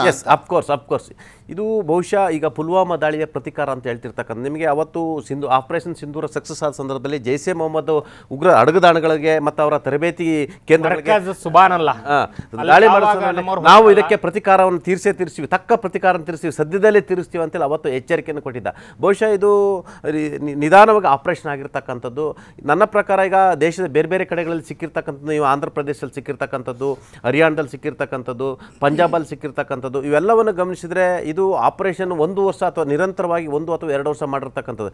ನಿಮಗೆ ಚಲಿಸುವ ಕಾರ್ನಲ್ಲಿ ಸ್ಫೋಟ ಆಗಿದ್ದರಿಂದ ಬಹುಶಃ ಆ ಸ್ಫೋಟಕಗಳು ಇಟ್ಕೊಂಡು ಬೇರೆ ಎಲ್ಲೋ ಒಂದು ಕಡೆ ದೊಡ್ಡ ಮಟ್ಟದ ವಿಧ್ವಂಸಕ ಕೃತ್ಯ ಮಾಡಲಿಕ್ಕೆ ಒಂದಷ್ಟು ಸ್ಕೆಚ್ ಹಾಕಿದ್ದಾರೆ ಅಂತ ಹೇಳಿದೆ. ಟ್ರಯಲ್ ಇದ್ದಂಗಿದೆ. ಆಮೇಲೆ 3 ಅವರ್ ಒಂದ್ ಕಡೆ ಪಾರ್ಕಿಂಗ್ ಮಾಡಿ ಆಮೇಲೆ ಮೂವ್ ಆಗ್ಬಿಟ್ಟು ಕರೆಕ್ಟ್ ಆಗಿ 7 ಗಂಟೆ ಸಮಯ ಅಲ್ಲಿ ಹೆಚ್ಚಿನ ಸಂಖ್ಯೆ ಯಾವಾಗ ಇಲ್ಲಿ ನೋಡಿ, ಈಗ ಕಾಶ್ಮೀರದಿಂದ ಫರೀದಾಬಾದಿಂದ ಇಲ್ಲೆಲ್ಲ ಕನೆಕ್ಟಿಂಗ್ ಡಾಟ್ಸ್ ಗಳಲ್ಲಿ 2900 kg ಅಷ್ಟು ಯಾವಾಗ ಸಿಕ್ತಲ್ಲ, ತುಂಬಾ ಪ್ಯಾನಿಕ್ ಕೂಡ ಆಗಿರುವಂತ ಸಾಧ್ಯತೆಗಳಿದೆ. ಅಂದ್ರೆ ಇರುವಂತ ಎಲ್ಲ ಏನೇನು ಕನೆಕ್ಟ್ ಅವರು ಒಂದು ನೆಟ್ವರ್ಕ್ ಅನ್ನ ಬಿಲ್ಡ್ ಮಾಡಿದ್ರು, ಇಂಥ ಪಾಯಿಂಟ್ಗಳು ಅಂತ, ಪಾಯಿಂಟ್ ಬೈ ಪಾಯಿಂಟ್ ಅಂತ. ಸೊ ಎಲ್ಲೋ ಒಂದ್ ಕಡೆ ಎಲ್ಲಾದ್ರೂ ಒಂದ್ ಕಡೆ ನಮ್ಮ ಒಂದು ಟ್ರೇಲರ್ ತೋರಿಸಲೇಬೇಕು ಅನ್ನೋ ಒಂದು ಅರ್ಜೆನ್ಸಿಯಲ್ಲೇ ಇದನ್ನ ಬೇಗ ಇನ್ನೊಂದು ಕೌಂಟರ್ ಅಟ್ಯಾಕ್ ಹೇಗಿರುತ್ತೆ ಅನ್ನುವಂಥದ್ದು ಈಗಿರುವಂತ ಪ್ರಶ್ನೆ. ಯಾಕೆಂದ್ರೆ ಆಪರೇಷನ್ ಸಿಂಧೂರ ಆದಂತ ಸಂದರ್ಭದಲ್ಲಿ ಆಮೇಲೆ ನಾವು ಪಾಕಿಸ್ತಾನದ ರಾಜಧಾನಿ ಇಸ್ಲಾಮಾಬಾದ್ಗೆ ಹೊಡೆದಂತ ನೋಡಿ ಅಲ್ಲಿಗೆ ಹೋಗ್ಬಿಟ್ಟು ನಾವು ಹೊಡಿತೀವಿ ಅಂದ್ರೆ ನೆಕ್ಸ್ಟ್ ಅಟ್ಯಾಕ್ ಹೇಗಿರುತ್ತೆ ಅನ್ನೋದು ಲೆಕ್ಕ ಹಾಕೊಳ್ಳಿ ಅಂತ ಇಂಡಿಯಾದವ್ರು ಹೇಳಿದ್ರು. ಅವ್ರು ಹೇಳದಿರ್ಲಿ, ಇವ್ರು ಮಾಡೇ ತೋರಿಸ್ಬಿಟ್ಟು ಏನ್ ಮಾಡ್ತೀವಿ ನಾವು ಮಾಡಕ್ಕೆ ಒಂದು ಗ್ಲೋಬಲ್ ಚಾಲೆಂಜಸ್ ಇರುತ್ತೆ, ಒಂದು ಏನು ಫಾರಿನ್ ಪಾಲಿಸಿಗಳ ಪ್ರೆಷರ್ಗಳಿರುತ್ತವೆ. ವೆರಾಸ್ ಇಂತಹ ಉಗ್ರರಿಗೆ ಯಾವುದೇ ಆಡಳಿತಾತ್ಮಕ ಸವಾಲುಗಳಿರಲ್ಲ, ಯಾವುದೇ ವಿದೇಶಾಂಗ ಸವಾಲುಗಳಿರಲ್ಲ. ಸೊ ಹಾಗಾಗಿ ಅವ್ರು ಏನಾದ್ರೂ ಮಾಡ್ಬೋದು. ಇವೆಲ್ಲರೂ ಕೂಡ ಸ್ಲೀಪರ್ ಸೆಲ್ಗಳು. ಮತ್ತು ಇಮಿಡಿಯೇಟ್ ಆಗಿ ಇದು ಪೆಹಲ್ಗಾಮ್ಗೆ ನಾವು ಕೊಟ್ಟಂತ ಕೌಂಟರ್ ಅಟ್ಯಾಕಿಗೆ ಕೊಡ್ತಿರುವಂತ ಪ್ರತೀಕಾರ ಮರ್ಕಜ್ ಸುಬಾನಲ್ಲದಲ್ಲಿ ಯಾರು ಈ ದೊಡ್ಡ ದೊಡ್ಡ ಉಗ್ರರು ಏನು ಪ್ರತೀಕಾರದ ಮಾತನಾಡಿದ್ರು ಅದರ ಒಂದು ರೆಪರ್ಕೇಶನ್ ಅಂತ ಕಾಣಿಸಿದ್ರು ಕೂಡ ಅದರ ಆಚೆಗೆ 1 ವರ್ಷ 2 ವರ್ಷದಿಂದ ಅಂದ್ರೆ ಕಾರು ರೀಸೇಲ್ ಆಗಿರುವಂತ ಒಂದು ಟೈಮ್ ಲೈನ್ ನೋಡಿದ್ರೇನೆ ಒಂದು 6-7 ತಿಂಗಳು ವರ್ಷದವರೆಗೆ ಕಾಣಿಸ್ತಾ ಇದೆ. ಸೊ ಒಂದು ನಿರಂತರವಾಗಿ ನಡೀತಾನೆ ಇದ್ದಂಥ ಪ್ಲಾನ್ಗಳು ಈಗಲೂ ಕೂಡ ಆಕ್ಟಿವೇಟ್ ಆಗಿರುವಂಥ ಪ್ಲಾನ್ಗಳು ಆವಾಗ ಅವಕಾಶ ಸಿಕ್ಕಾಗ ಅದನ್ನ ವಿಸಿಬಲ್ ಆಗಿ ಮೆಸೇಜ್ ಅನ್ನ ಪಾಸ್ ಮಾಡುವಂತ ಪ್ರಯತ್ನಗಳನ್ನು ಮಾಡ್ತಾ ಇರುವಂತದ್ದು ಕಾಣಿಸ್ತಾ ಇದೆ. ಇಮಿಡಿಯೇಟ್ ಆಗಿ ಇದು ರಿಟಾಲಿಯೇಷನ್ ಮೋಡ್ ಅನ್ಸಿದ್ರು ಕೂಡ ಅದರ ಆಚೆಗೆ ಒಂದು ದೊಡ್ಡ, ಯಾಕಂದ್ರೆ ಇವತ್ತು ದೇಶಗಳ ನಡುವೆ ನಡೀತಾ ಇರುವಂತ ವಾರ್ನ ಒಂದು ಸ್ವರೂಪ ತೀಕ್ಷ್ಣತೆ ಎಲ್ಲವೂ ಕೂಡ ಬದಲಾಗಿದೆ. ಈಗ ನಡೀತಾ ಇರುವಂತದ್ದು ಮೋರ್ ಆಫ್ ಸಿವಿಲ್ ವಾರ್. ಈಗ ಮಿಡಲ್ ಈಸ್ಟ್ ಅಲ್ಲಿ ಇದ್ದಂತ ಒಂದು ಟೆರರಿಸಮ್ ಅಲ್ಲಿ ಎಲ್ಲವನ್ನೂ ಕೂಡ ಒಂದು ಪೀಕ್ ಪಾಯಿಂಟ್ ಅನ್ನ, ಒಂದು ಸರ್ಕಿಟ್ ಲೆವೆಲ್ ಅನ್ನ, ಅಪ್ಪರ್ ಸರ್ಕಿಟ್ ಅನ್ನ ಟಚ್ ಮಾಡಿದೆ. ಈಗ ಅದಕ್ಕೆ ಬೇಕಾಗಿರುವಂತದ್ದು ಸಬ್ ಕಾಂಟಿನೆಂಟ್ ನ ಈ ನೆಲಗಳು. ಅದಕ್ಕೆ ಪೂರಕವಾಗಿ ಇಲ್ಲಿರುವಂತಹ democratic system, values, supportive system, ಅದರಲ್ಲಿರುವಂತಹ ಲೂಪ್ ಹೋಲ್ಸ್ಗಳು ಇವನ್ನ ಬಳಸ್ಕೊಳ್ಬೇಕಾಗಿರುವಂತಹ ಒಂದು ಅನುಕೂಲಕರವಾದ ವಾತಾವರಣ ಇರೋದ್ರಿಂದ ಸಬ್ ಕಾಂಟಿನೆಂಟ್ ಇಲ್ಲಿ ಸಿವಿಲ್ ವಾರ್ಗಳಿಗೆ ಅನುಕೂಲ ಆಗಬೇಕು. ಅದು ಯಾವಾಗ ಸಾಧ್ಯ? ಲಾ ಅಂಡ್ ಆರ್ಡರ್ ಪ್ರಾಬ್ಲಮ್ ಆಗಿದೆ, ಕೊಲಾಪ್ಸ್ ಆಗಿದೆ, ಇಂಟರ್ನಲ್ ಸೆಕ್ಯೂರಿಟಿ ಕೊಲಾಪ್ಸ್ ಆಗಿದೆ, ಆ ಒಂದು ಅಭದ್ರತೆ, ಅಸ್ಥಿರತೆ, ಆತಂಕ ಶುರುವಾದಂತಹ ಸಂದರ್ಭದಲ್ಲಿ ಸಿವಿಲ್ ವಾರ್ಗೆ ಈಸಿಯಾಗಿ ದಾರಿ ಆಗುತ್ತೆ. ಸೊ ಆವಾಗ ರೆಜಿಮ್ ಚೇಂಜ್ಗಳನ್ನು ಮಾಡಬಹುದು. ಸೊ ಎಲ್ಲವೂ ಕೂಡ ನಾನು ಹೇಳಿದಂತೆ ಹುಟ್ಟಿಸಿರುವಂಥ ಅಪ್ಪ ಇಲ್ಲಿದ್ರು ಕೂಡ ಬೆಳೆಸಿ ಸಾಕ್ತಿರುವಂಥ ಅಪ್ಪಂದಿರು ಅಮೆರಿಕಾದಿಂದ ಹಿಡಿದು, ಬರೀ ಪಾಕಿಸ್ತಾನ ಅಫ್ಘಾನಿಸ್ತಾನ ಅಂತಲ್ಲ, ಅಮೆರಿಕಾದಿಂದ ಹಿಡಿದು ದೊಡ್ಡ ದೊಡ್ಡ ಷಡ್ಯಂತ್ರದ ಭಾಗವಾಗಿರುವಂಥ ದೊಡ್ಡ ದೊಡ್ಡ ಕೈಗಳ, ಕಾಣದ ಕೈಗಳ ಕಂಟ್ರೋಲ್ ಅಲ್ಲಿ ಇರೋದ್ರಿಂದ ಸಹಜವಾಗಿ ಇವೆಲ್ಲವೂ ಕೂಡ ವ್ಯಾಪ್ತಿ ಮತ್ತು ವಿಸ್ತಾರತೆಯಲ್ಲಿ ಬಹಳ ದೊಡ್ಡ ಆಪರೇಷನ್ ಸಿಂಧೂರದ ಸಂದರ್ಭದಲ್ಲಿ ಸೀಸ್ ಫೈರ್ ಆಗಿದೆ ಅನ್ನುವಂಥದ್ರ ಬಗ್ಗೆ ಘೋಷಣೆ ಮಾಡಿದಂಥ ಸಂದರ್ಭದಲ್ಲೇ ದೇಶದಾದ್ಯಂತ ನಾಗರಿಕರು ಆಕ್ರೋಶವನ್ನು ವ್ಯಕ್ತಪಡಿಸಿದ್ರು. ಇನ್ನೊಂದು ಸ್ವಲ್ಪ ದಿನ ಕಂಟಿನ್ಯೂ ಮಾಡಿಬಿಟ್ಟು ಪಾಕಿಸ್ತಾನಕ್ಕೆ ಬುದ್ಧಿ ಕಲಿಸಿ ಅಂತ. ಆದರೆ ಇಲ್ಲ, ಆಪರೇಷನ್ ನಾವು ಸೀಸ್ ಫೈರ್ ಮಾಡಿದ್ರು ಕೂಡ ಆಪರೇಷನ್ ಸಿಂಧೂರ ಕಂಟಿನ್ಯೂ ಇದೆ, ನಾವೆಲ್ಲೂ ಕೂಡ ನಿಲ್ಲಿಸಿಲ್ಲ. ತ್ರಿಶೂಲ ವ್ಯೂಹ ಅನ್ನುವಂಥ, ತ್ರಿಶೂಲ ಅಟ್ಯಾಕ್ ಅನ್ನುವಂಥದ್ದು ಮಾಡೇ ಮಾಡ್ತೀವಿ ಅಂತ ಹೇಳ್ತಾ ಇದ್ದಂಥವ್ರು ಈಗ ಅದಕ್ಕೆ ಏನು ಉತ್ತರ ಕೊಡ್ತಾರೆ ಅನ್ನುವಂಥ. ಅದೇ ಈಗ ನಾನು ಹೇಳಿದಂತೆ ಇವ್ರಿಗೆ ಯಾವುದೇ ಒಂದು ವ್ಯವಸ್ಥೆಯ ಸಪೋರ್ಟ್ ಏನು ಬೇಕಾಗಿಲ್ಲ. ಇವ್ರು ಈಸಿಯಾಗಿ ದೇ ಕ್ಯಾನ್ ಟೆಂಪ್ಟ್ ಮಾಡಬಹುದು. ವೇರಾಸ್ ಈಗ ಭಾರತಕ್ಕೆ ಅದರದೇ ಆದಂಥ ಸ್ಟ್ರೆಂತ್ ಮತ್ತು ಲಿಮಿಟೇಷನ್ಸ್ ಎರಡೂ ಇರುತ್ತೆ. ಈಗ ನಾವೇನೋ ಒಂದು ಇದಕ್ಕೆ ರಿಟಾಲಿಯೇಷನ್ ಇಮಿಡಿಯೇಟ್ ಆಗಿ ಮಾಡ್ತೀವಿ ಅಂತಂದ್ರೆ ಅದಕ್ಕೆ ಗ್ಲೋಬಲ್ ಪ್ರೆಷರ್ ಬೇರೆ ಬರ್ಬೋದು. ಗ್ಲೋಬಲ್ ಪ್ರೆಷರ್ ಬರುತ್ತೆ ಅಂತ ನೋಡ್ಕೊಂಡು ಸ್ವಲ್ಪ ಮ್ಯಾನೇಜ್ ಮಾಡಕ್ ಹೋದ್ರೆ ಇಂಟರ್ನಲ್ ಪ್ರೆಷರ್ ಕ್ರಿಯೇಟ್ ಆಗುತ್ತೆ. ಸೊ ಎರಡೂ ಬದಿಯಲ್ಲೂ ಕೂಡ ಒತ್ತಡಗಳು ಕ್ರಿಯೇಟ್ ಆಗಲಿ, ಆ ಮೂಲಕ ದೇಶದಲ್ಲಿ ಆತಂಕ, ಅಭದ್ರತೆ ಸೃಷ್ಟಿಯಾಗಿ ಬಂಡವಾಳ ಆಕರ್ಷಣೆಗೆ ಹೊಡೆತ ಬೀಳಲಿ, ಅಭಿವೃದ್ಧಿಗೆ ಹೊಡೆತ ಬೀಳಲಿ, ಈ ಎಲ್ಲಾ ಕಾರಣಗಳಿಂದ ಒಂದು ದೇಶವಾಸಿಗಳಲ್ಲಿ ಆತಂಕ ಸೃಷ್ಟಿಯಾಗಿ ಮತ್ತು ಗ್ಲೋಬಲ್ ಇಮೇಜ್ ಕೂಡ ಡೌನ್ ಟರ್ನ್ ಆಗಲಿ. ಇಡೀ ಗ್ಲೋಬಲಿ ವಾಲಟಿಲಿಟಿ ಇರುವಂತಹ ಸಂದರ್ಭದಲ್ಲಿ ಭಾರತಕ್ಕೆ ಇರುವಂತಹ ಗ್ಲೋಬಲ್ ರೇಟಿಂಗ್ ಏಜೆನ್ಸಿಗಳು ಯಾವ ರೀತಿ ಅಪ್ಗ್ರೇಡ್ ಮಾಡ್ತಾ ಹೋಗ್ತಿವೆ ಭಾರತದ ಅಭಿವೃದ್ಧಿ ದರವನ್ನು ಅಂತ ನಾವು ನೋಡ್ತಾ ಇದೀವಿ. ಅದು ಸುಮ್ಮನೆ ಮಾಡ್ತಾ ಇರುವಂತದ್ದಲ್ಲ. ಸ್ಟೆಬಿಲಿಟಿ ಆಧಾರದಲ್ಲಿ ಈ ತರ ದಾಳಿಗಳು, ವಿಧ್ವಂಸಕೃತ್ಯಗಳು ಯಾಕೆ ಮಾಡ್ತಾರೆ? ಒಂದು ದೇಶವನ್ನ, ಈಗ ನಾವು ಅಭಿವೃದ್ಧಿ ಹೊಂದಿರತಕ್ಕಂಥ ದೇಶ ಇರ್ತಕ್ಕಂಥ ನಮ್ಮ ಜೊತೆ ಗ್ಲೋಬಲಿ ನಾವೀಗ ಪೈಪೋಟಿಗೆ ಇಳಿದಿರ್ತಕ್ಕಂಥದ್ದು. ಈ ತರ ಟೆರರ್ ಅಟ್ಯಾಕ್ಸ್ ಆಗೋದ್ರಿಂದ ನಮಗೆ ಬೇರೆ ಬೇರೆ ರಾಷ್ಟ್ರಗಳು ನಮ್ಮ ಜೊತೆ ವ್ಯಾಪಾರ ವಹಿವಾಟು ಒಪ್ಪಂದಗಳನ್ನ ಸ್ಟಾಪ್ ಮಾಡ್ತವೆ. ನಮಗೆ ಬಂಡವಾಳ ಹೂಡಿಕೆಗಳು ಆಗಲ್ಲ. ಮತ್ತು ಬಂಡವಾಳ ಹೂಡಿಕೆ ಮಾಡೋರು ಕೂಡ ಯಾವ ಧೈರ್ಯದಲ್ಲಿ ಮಾಡ್ತಾರೆ? ಅವರು ಸಾವಿರಾರು ಕೋಟಿ, ಲಕ್ಷಾಂತರ ಕೋಟಿ ರೂಪಾಯಿನ ಇಂಡಿಯಾದಲ್ಲಿ ಇನ್ವೆಸ್ಟ್ ಮಾಡ್ತಾರೆ. ಆ ಇನ್ವೆಸ್ಟ್ಮೆಂಟ್ ಮಾಡೋದಕ್ಕೆ ಆ ಕ್ಯಾಪಿಟಲ್ಗೆ ಯಾವ ಗ್ಯಾರಂಟಿ ಅನ್ನೋದು ಬರುತ್ತೆ.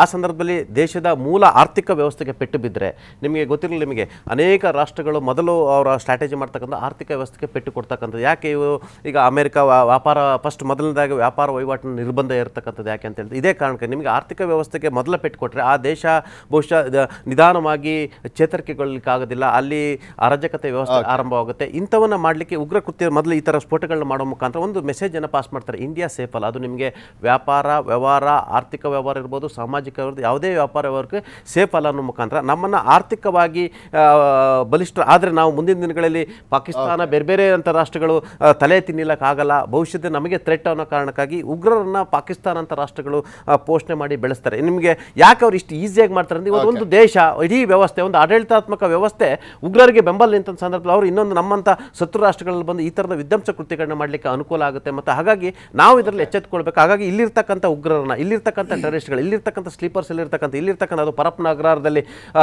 ಪೊಲೀಸರಿಂದ ಹಿಡಿದು